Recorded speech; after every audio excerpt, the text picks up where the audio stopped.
No, gender is not disconnected from sex. Disconnected. True. The argument is that gender is the cultural implications and manifestations that express sexuality. So they're not disconnected. That would be the wrong word to use. Okay, you're not a man if you think you're a man. This is an example of circular reasoning, where he doesn't provide the premise to the established conclusion. I could really end the video right there because there's no proper argumentation being made. There's no premise statement to back up the conclusion statement that he's providing. If you operate from an axiom that is a pre-established conclusion, then there's nowhere to go with the discussion because you've already made up your mind. So there's no discussion in the first place. In other words, he has to state something like, because this is this way, therefore this conclusion. And if this is where he's operating from, then that's not logic. That's not how that works. That is the most basic of the basic in Western formalized logic. The idea that sex or gender are malleable is not true. Malleable. This is an obvious straw man. The main reason being that he uses the word malleable. Nobody's using the word malleable, so I don't think that that's a proper way to frame it. They refer to them being different things, but one is still a product of the other and they're not entirely disconnected. But the rational way to explain it would be one has more social implications because one is the expression of the other. If you say that they're not malleable, then you're already missing the point because the claim is that they exist on a spectrum. So if they exist on a spectrum, then that means that the argument that you're making about it not being, quote, malleable would be the same argument as saying, like, things can't be blue because they're red. It's like that exists on a spectrum of color. Color isn't malleable. But they wouldn't see that as valid because that's just misrepresenting the whole idea of it. Because things are also green and orange. But if you are going to dictate to me that I'm supposed to pretend that men are women and women are men, no. Pretend. Dictate. First of all, the word pretend, I don't think anybody's telling you that you need to be pretending. They're more so implying that the definitions of words have changed over time. And we can wax whether or not these definitions are valid, but the argument that they're making is being misrepresented here. This is essentially just an argument about the logical consistencies of semantics. Semantics that define one's perception of self. And that statement is not meant to appeal to emotion. It is meant to distinguish between objective reality and subjective perception. I'd say the bigger problem is the word dictate. Well, let's just go to the definition, I guess. Dictate. Lay down authoritatively or prescribe. So the problem is that he's using a word that describes an authoritarian sort of prescription of the way that he has to do things, when really it's just an argument, just like he's making an argument. The argument is that the definition of the word is different from the other definition of the other word. That's not an authoritarian or prescribed thing. The person that he's debating with in particular, 22 years old, barely college educated, same, arguing from an appeal to emotion. Be nice. And that's also not an argument. I'm not going to modify basic biology because it threatens your subjective sense of what you are. Are you currently being asked to modify basic biology? Who's asking you to modify basic biology? On the one hand, you have modifying basic biology. On the other hand, you have altering or specifying the definitions of words. You're not making an argument against the definitions, you're arguing from a naturalistic point of view, which is the naturalistic fallacy, but that's just a point of view, so it's not directly a fallacy. Or will the following clip present otherwise? You must be a biological boy to be a Boy Scout. You have to be a boy to be a Boy Scout. In the name Boy Scouts. Okay, so this is complicated because he states the same thing twice, or does he? It's kind of like a snuck premise, I guess, where he says two different things, but because they're close together, they're relegated to being the same. So he says, you must be a biological boy to be a Boy Scout. You have to be a boy to be a Boy Scout. So he includes the word biological in the first sentence, but doesn't include the word biological in the second sentence. The issue is that there's two premises going on at the same time here. You could argue that the second one is the conclusion. You must be a biological boy to be a Boy Scout, so therefore. But because he does not give us any indicator words indicating that a conclusion is happening, it leads me to believe that he's actually committing something else. Depending on the definition of the word boy, so is kind of a problem because they are defining that to be a gendered expression. and he is defining that as to be like a biological thing.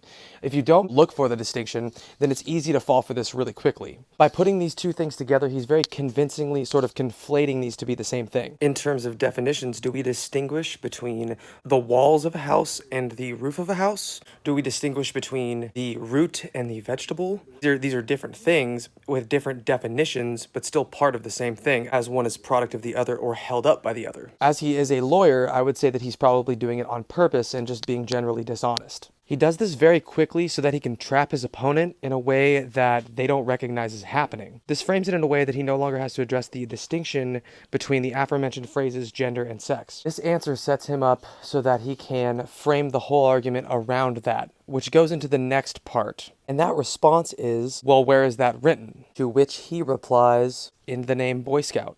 Ooh, gotcha, zinger. Therefore, for the remainder of the debate, it has now been established that he can conflate these two things without being opposed. For all of human history, boy meant boy and girl meant girl. That is a clear appeal to tradition fallacy. Because something has been, therefore it must be. But could that be construed as the premise for his original conclusion? So, because it has always been this way, therefore it can't be different. Now, I can't say for certain that that's what it is. Like, I can't be sure. I don't know. Maybe he'll have to clear that up for us. But I'm just putting it out there. Is it? Could it be? Just asking a question. I hope it's not too loaded, but I would like to actually know. And if I call you a moose, are you suddenly a moose? Okay, if I redefine our terms... That is a straw man of red herring proportions. We weren't talking about moose. The discussion was about gender, which you didn't want to have in the first place. Keep in mind that this whole thing is stemming from circular reasoning. His conclusion still lacks a premise. Unless his premise is... never mind. Hey, let me ask you this. Okay, I won't ask you how old... I will ask you how old you are, okay? Because you're young enough that it's probably not insulting to ask you. So... I'm 22, so I'm probably young and naive, right? No. Why aren't you 60? Why can't you identify as 60? What is the problem with you identifying as 60? How many straws could a straw man straw if a straw man could straw?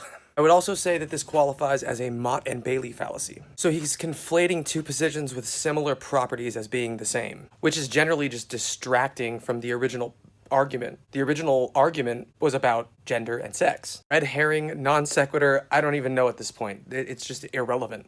It's not the same as gender. You can't just... You're right. Yes, indeed. Age is significantly less important than gender. Significance and importance. What's so important about this? Are you insinuating that there's going to be repercussions for this if society takes on these new definitions? It's interesting that it's so important. Unless your premise is... You're not just arguing specifically from tradition, right? Like, there is a biological thing here, right? You can't magically change your gender. Magically. You can't magically change your sex. Magically. You can't magically change your age. Magically. Wait, did he just distinguish between all of these things?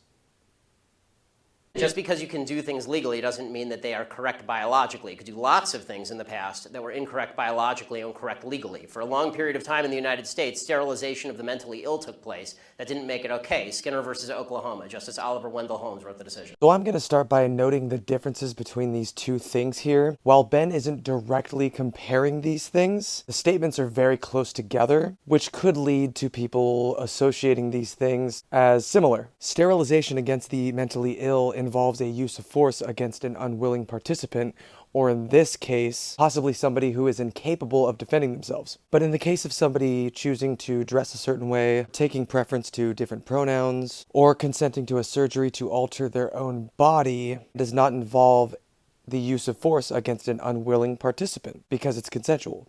While we may be able to speculate about his honesty here, we cannot conclude that this was strategically or intentionally placed, or that he meant for these two things to be associated, because that wouldn't be logical, at least to my knowledge. In regards to the reference of the legal status of sterilizing the mentally ill, I have to say that it was only to back up his earlier statement regarding legality, as it was stated, hold on, what did it say? It said, just because you can do things legally doesn't mean they are correct biologically. Wait a second. Isn't the proponent's claim that there's a difference in definitions? Are transgender people out there claiming that they've altered their biology? Wait, biology, sex, and gender, transgender. To my knowledge, the claim is that the words male and female refer to biological sex, whereas the words man and woman refer to gender specifically, which at this point in the discussion he no longer has to address.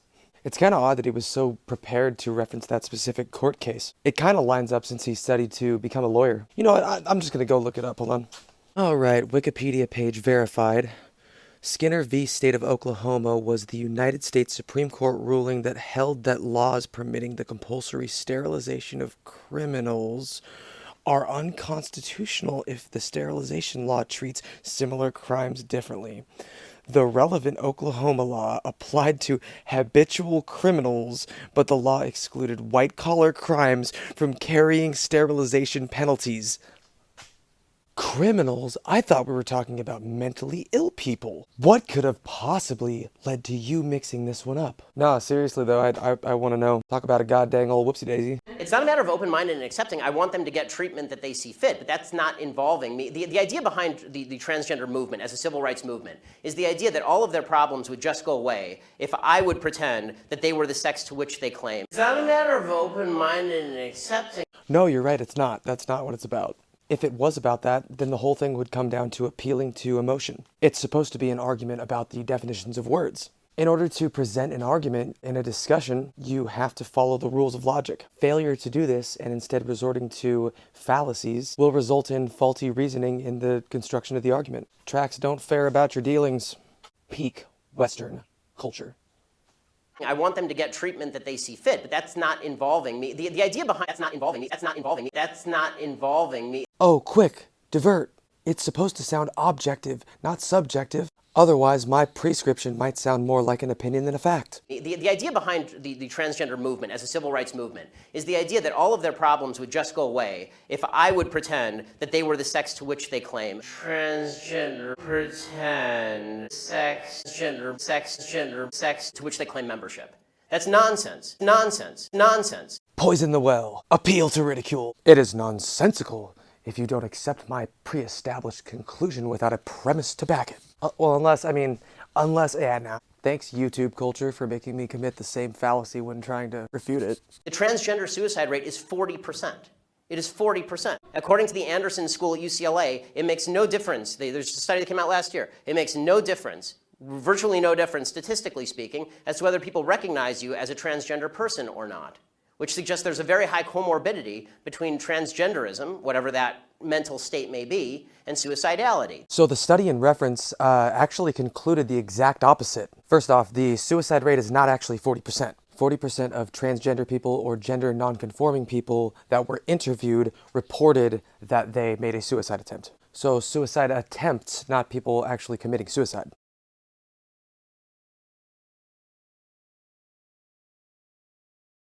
So that doesn't represent a hard empirical basis for the claim that 40% is the suicide rate. I do not think the discrepancy, first of all, I'm against bullying of any sort, okay? The idea that somebody would beat somebody up is terrible, okay? As somebody who's viciously bullied in high school, I'm not a fan of bullying. But the idea that the normal suicide rate across the United States is 4%. The suicide rate in the transgender community is 40%. Well, we don't know that. The idea that 36% more transgender people are committing suicide because people are mean to them is ridiculous. It's not true, and it's not backed by any science that anyone can cite. It is pure conjecture. Mean to them. Ridiculous. Pure conjecture. Study also made a direct correlation between people being mean to them and their suicide attempt. So based on what you have provided, to state that external factors did not play a role in their suicide attempt is not correct by that study. It's not true, and it's not backed by any science that anyone can cite. Except for it's backed by the exact scientific study that you referenced. Did you read the study?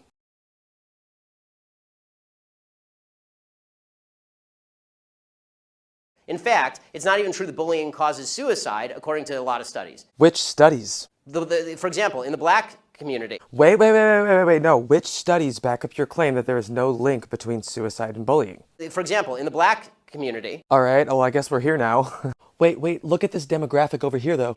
where the idea is supposedly that America is a racist society, blacks are bullied a lot. Okay, so supposedly,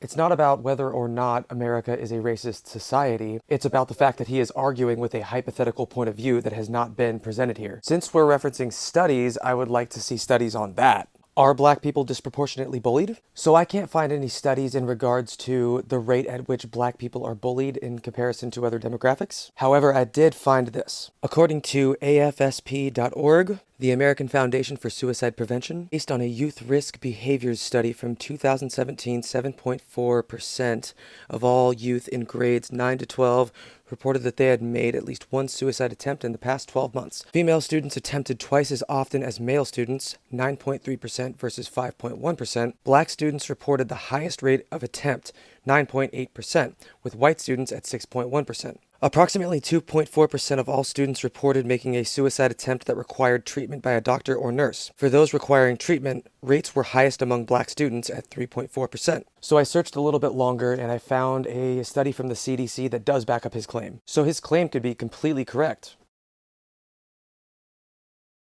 However, It's not even true that bullying causes suicide. was the original claim before he derailed it. He didn't back up that claim. In fact, in third world countries, the suicide rate is significantly lower than in first world countries. Suicide actually seems to be a privilege of the upper classes, if you actually look at it from a financial perspective. So what? It's just a red herring. So the idea that suicidality is directly a result of people like me saying, no, men are not women and women are not men, it's not true. Oh, hey bro, thanks for telling me about that study that actually proved it to be true. I think the idea that you're going to sacrifice the entire society's proper definition of sex because you think that there is in legal terms, somebody with an eggshell skull, meaning that somebody who has a pre-existing condition that makes them more susceptible to criticism, that is not a way to run a society. Ooh, legal terms. It makes sense that you would resort to that since you're a lawyer, so I'm not familiar with legal terms. I'm familiar with logic terms. Let me look that up really quick. The eggshell rule is a well-established legal doctrine in common law, used in some tort law systems, with a similar doctrine applicable to criminal law. The rule states that in a tort case, the unexpected frailty of the injured person is not a valid defense to the seriousness of any injury caused to them. So Ben's saying that trans people are super sensitive. Can't say if that's true or not, because I guess I'd have to see psychological analysis to point me in that direction. But since he's basing it off the already disproven 40% suicide rate, I'd say, who really knows? But the term is still not applicable in this case. You have to have an established victim, and there has to be a perpetrator against someone's person or property in order for this term to apply. Therefore, this term would not be related to someone's susceptibility to criticism, as he stated, unless he is saying that running a society this way is an act of violence against them, and because of their pre-existing condition, they are overreacting or exaggerating the effects that it has on them. This whole thing doesn't translate very well to the legal system. But let's take a closer look at the statement the way that he said it. So I wrote it down, so I'm going to read it really quick. I think that the idea that you are going to sacrifice the entire society's proper definition of sex because you think that there is, in legal terms, somebody with an eggshell skull, meaning somebody who has a pre-existing condition that makes them more susceptible to criticism, that is not a way to run a society. Of course, this time he left the word gender out, which it was all about the definition of sex and definition of gender being different in the first place. So he starts with the words, I think, which implies that this is an opinion. But then he ends it with, that is not a way to run a society, which sounds like a statement of fact. So we'll start at the idea that you are going to sacrifice the entire society's proper definition of sex, which would act as a premise. Premise to what? That is not a way to run a society. So that's the conclusion. Because it is, therefore it must be. It sounds even worse if you include the first two words. I think that because it is, therefore it must be. You could even say that there's two conclusions here, since he says proper definition, which would just still be circular reasoning. It still kind of hinges on whether or not trans people are more susceptible to criticism. I personally couldn't find a study to show any evidence of that, so if anybody finds any, let me know. Wow, that's wild. So what's his next statement? You can't sacrifice truth because some people are going to actually suffer because of the truth. So there's a lot riding here on whether this is true or not. The original argument was that there is a difference between biological sex and gender. He began with a straw man, framing them as disconnected. He asserted a conclusion without a premise to back it. He strawmanned with the word malleable. He strawmanned with the words basic biology. He didn't address the distinction in the name Boy Scouts. Appealed to tradition in For All of Human History. He used a Mott and Bailey fallacy to ask if one can identify as a moose or 60 years old. He implied that this is super important. He strawmanned again with correct biologically. He poisoned the well when he said nonsense, ridiculous, pure conjecture. He claimed that a UCLA study was evidence for the exact opposite that it was evidence for, thus proving him wrong in the end. He used a red herring to talk about the black suicide rate. He used a red herring again to talk about how suicide is a privilege of the upper classes. Then he gave us a circular conclusion. The discussion about the definitions and whether these reign true or not never even happened. It's an entirely circular proclamation that he is correct because he is correct. Plus, there's no evidence whatsoever that the suicide rate would go down in the transgender community in any marked way if people just started pretending that men were women and women were men. Now he is prescribing that other people are also pretending outside of himself. This is solely based on the UCLA study that he provided, which turned out to prove the exact opposite. We're trying that experiment now. We'll find out whether it works. Based on the UCLA study that you provided, your logic therefore dictates that it will. So far, no evidence. You really kind of dug your own grave there. More than happy to talk to a group of any people who will have me, but usually they protest me. And the video ends with a composition fallacy. He implies that if it's true of the parts, then it must be true of the whole. You're standing in front of a room full of people there to see you.